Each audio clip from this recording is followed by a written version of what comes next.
Zap, zap, zap, lightning, zap, zap, lightning, lightning, fade. Hello everybody, it's me, the Lego Dude, and in today's video I will be talking about every Lego Star Wars set that has been either revealed, leaked, or rumored for summer of 2023. Because there's so many sets still left for 2023, I'm going to be splitting this video into two parts. Every set releasing before August 1st and every set releasing after August 1st. Most of the sets in this video have already had their pictures revealed, while most of the sets that'll be in part 2 have only had the details leaked without any pictures being revealed yet. Starting off with the most recently leaked set, we have the Battle on Endor Heroes Brickheads multi-pack, which has been rumored for months and has now finally had pictures leaked. It'll be numbered 40623, cost $40, and has 549 pieces. The 5 bookheads which will be included in this set are Return of the Jedi Luke Skywalker, an R2-D2, Lando Calrissian, Wicket, and an Endor Leia. The design for all 5 of these is extremely amazing, especially considering that they're bookheads. For $40, this set is probably one of the best valued sets of the year and would definitely be worth picking up. Next up, we have the May 4th promotional set for 2023, which will have 289 pieces, and that will be a micro-scale Death Star. In my opinion, this is a great idea for a May 4th promotional set, and it might even end up being better than last year's May 4th set. If this set also has a minifigure, then I'm pretty much 100% sure it'll end up being better. We don't really have many details other than that, but then again, it being a mini Death Star should be enough description for you to get an idea of what it'll look like. Next up, we have some sort of holiday special set, which will have Rey, Finn, Chewbacca, and BB-8, but not much more is known about it other than that. Next up, we have an absolutely amazing set, which is the 75356, costing $70 and with 630 pieces, which is going to be the midi-scale Executor Super Star Destroyer. This set costs more than the past midi-scale sets from a few years ago, but then again, this set also has a lot more pieces and is a lot larger in size. For the ship's design, they were able to absolutely knock it out of the park. This set looks amazing and would definitely be great for display. It also has a couple of micro Star Destroyers off to the side which you can attach to the sides of it. These mini Star Destroyers help give you a scale of how absolutely massive the Super Star Destroyer is in Star Wars. The design for this set is more plated off than having studs showing, which is unusual for a Lego set, but it does help give it a smoother, cleaner look. This set will be about 17 inches long and probably about 10 inches high because of the display stand. The display stand on this set is really nice and it really helps with the display ability of it.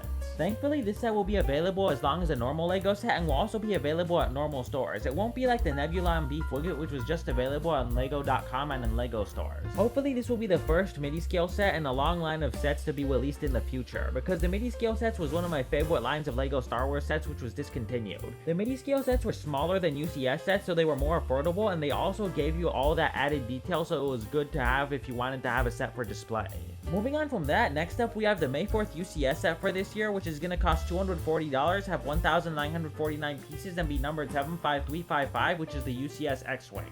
Starting off with the box art for this set, it's still going to have the newer UCS set box art design with the entirely black box with the color kind of glowing in the background, but it's also going to have some stars and clouds in the background, which is a callback to the 2000 version of the UCS XWing. The X-Wing on the box for this set is also pretty much facing the exact same angle as the 2000 version as well. The 2 minifigures included in this set are going to be R2-D2, who will hopefully have back printing, and then an insanely detailed Luke Skywalker who's going to have arm printing and dual-molded legs. Probably the weirdest thing about this set though is that there's actually a spot on top to put R2-D2 into it, but since this is a UCS set, it's not actually to scale with the minifigures, so it looks really weird when you try putting R2-D2 into that spot on the top. Something else that's interesting about this set is that the base design for it isn't of the newer style they've been using over the past few years. It's actually from over a decade ago, which is the old base design that they used to use.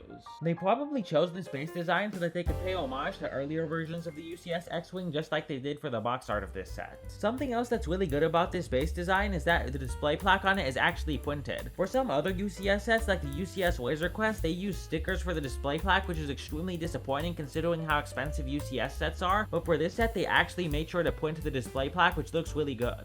Moving on to the X-Wing itself, the reaction to it has been a bit mixed, but I think that it's actually really good. It also includes a printed cockpit, so you don't have to struggle with putting a sticker on top of a clear piece. This set also has the feature where you can open up the wings, and in general, it's a lot more accurate than most, if not all, X-Wings before it.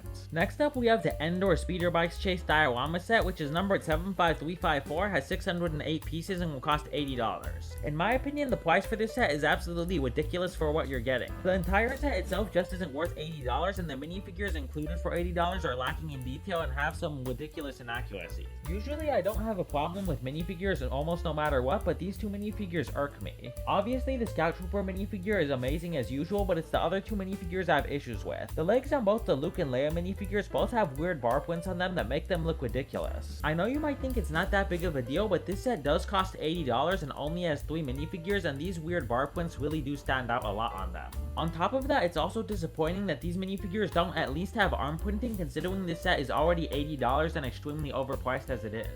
Moving on to the set itself, it doesn't really look bad, but it doesn't look good either. If you add on top of that it's already really small and overpriced, it mentally makes it even harder to like this set. Probably the best part of this set are the speeder bikes, which all look absolutely amazing, but that still doesn't make up for all the bad parts of this set. The base of this set has the quote, "Quick jam their comlinks center switch," which isn't really that famous of a quote, so I don't understand why they put that quote on the front instead of a different one. Also, the 40th anniversary Return of the Jedi logo looks a bit out of place there on the base. Add on top of that the trees look kind of weird with the leaves that they put on them, and this set is not good at all, and I would not recommend picking it up.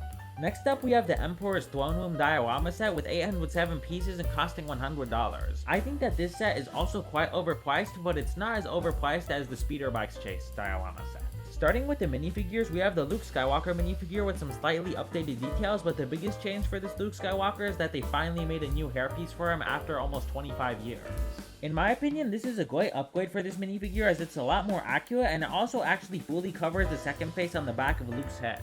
Next up is the Darth Vader minifigure, who is basically just as good as it's gonna get at this point for Darth Vader for now, so there's not really much to say about it. And the final minifigure in this set is Palpatine, who is a good minifigure with not many problems, but he doesn't really stand out either. I'm really disappointed though that they didn't include the 2 Royal Guards in this set, as the last 2 Emperor's Throne Rooms both had them, and this set is already overpriced at $100, so not even having the 2 Royal Guards is a big disappointment. The quote on the front of the base of this set is, "I am a Jedi like my father before me," which I think is actually a really good quote to have on the base. The 40th anniversary Return of the Jedi plaque on the base of this set though, however, stands out and doesn't really look like it fits anywhere appropriately. The build for this set is of course nice and tidy since it's a diorama set, but for $100 I just don't think it's worth it. You would have been much better off getting the 2020 version of the Emperor's Throne Room, which was much better. Next up, we have a LEGO Star Wars set we've been asking for a very long time, and that is the LEGO Star Wars Jedi Temple 4+ edition. It will cost $40 and has 129 pieces. Compared to last year's 4+ ATST, it looks like a steal, but make no mistake, it still is overpriced. It actually does look decent though, all jokes aside. The minifigures are a Master Yoda with a brand new head mold, which makes him look kind of like a Duplo character, Lyse, Soleil, and Kai Brightstar. If I'm being honest about this set, it looks decent but is overpriced, and it's also basically a Duplo set, so I don't really care about it that much other than to make jokes about it. Moving on to the penultimate set of the day, we have the 75346 costing $35 with 285 pieces, which is the Pilot Snuff Fighter from The Mandalorian Season 3.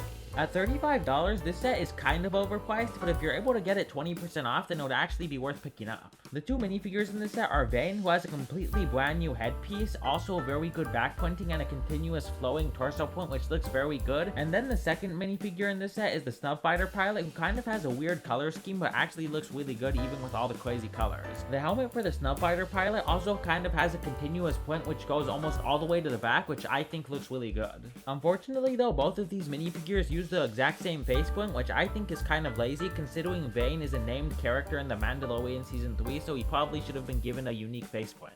On top of that, this set does feel kind of empty having only 2 minifigures when a set of its size usually has about 3 minifigures. I think it would have been great if this set had a 3rd minifigure like Goli and Chard, who would have really helped with the value of this set, so it would actually be worth the full $35.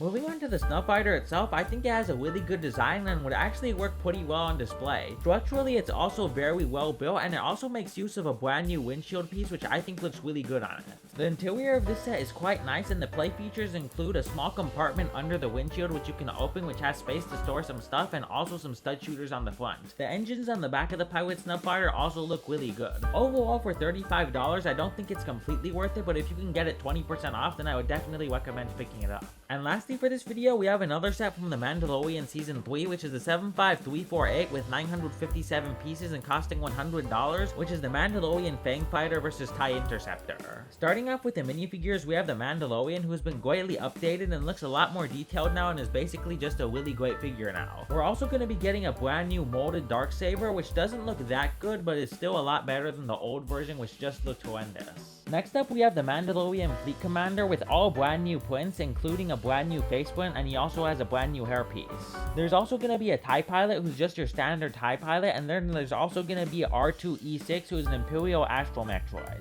Moving on to the builds of the set itself, and starting with the Mandalorian Fang Fighter, it looks extremely good. It's basically a bunch of plates layered on top of each other to make an extremely sturdy set, which is amazing for play and you can swoosh around. This set is going to be extremely good for display, and it's also going to be extremely good for children to play with. The blasters on top of the Fang Fighter don't really move, but I think that that's pretty inconsequential. The cockpit for the Fang Fighter is completely printed, so you don't have to put any stickers on it, which I think is really nice, and then the small interior inside of it also looks extremely nice. There's enough space in the interior for you to fit in the Mandalorian Fleet Commander with his jetpack, and then there's also a small compartment at the very front of the ship where you can put in his blaster and his thermal detonator because there's no space for them really in the cockpits. On the bottom of the ship, there's also some spring-loaded shooters, and then the back of the ship also looks really nice with the 3 engines and then the engine thrust represented by some blue pieces. And finally, we have the second build, which is the TIE Interceptor, which looks absolutely amazing. This set is so good, it looks like a one-off you would see a fan make by ordering specific pieces just to make their own specific personalized TIE Interceptor. On top of that, the build is extremely sturdy, and this set would be perfect for either display or playability. The wings for this set are more tiled off than they would usually be, but I think that they struck a great balance where they made it tiled off enough so that it would look a lot more sleek, but they also left enough studs showing.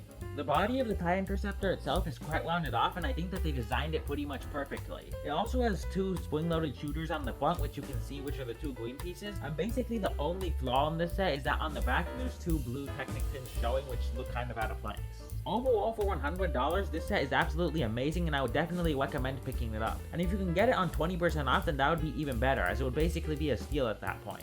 Alright everybody, that's everything for today's video. If you have any questions or have any opinions, make sure to leave them in the comment section down below. I'll make sure to be releasing part 2 next week. And for now, that's everything, so bye everybody. Created by The Lego Dude. Produced by The Lego Dude. Directed by The Lego Dude. Paid for by The Lego Dude. Edited by The Lego Dude. Thank you for watching, please subscribe and leave a like.